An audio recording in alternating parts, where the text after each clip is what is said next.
samba ny fitiavanao angamba tantara vaovao satria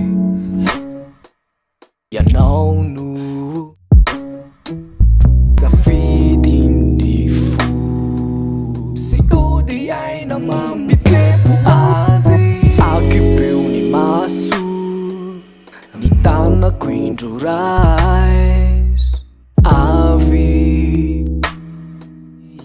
ry mpanjaka vaviny fo iary tety izao tontolo izao sarobidiny fitiavanao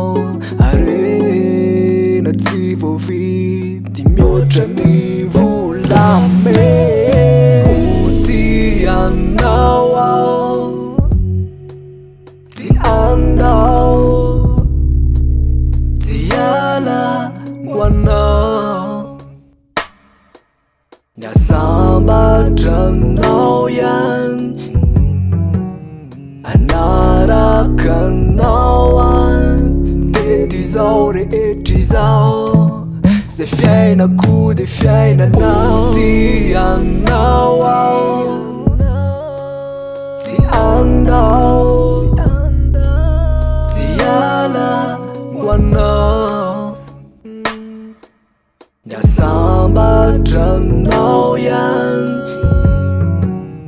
anarakanao an tety zao rehetry zao ze fiainako de fiainanao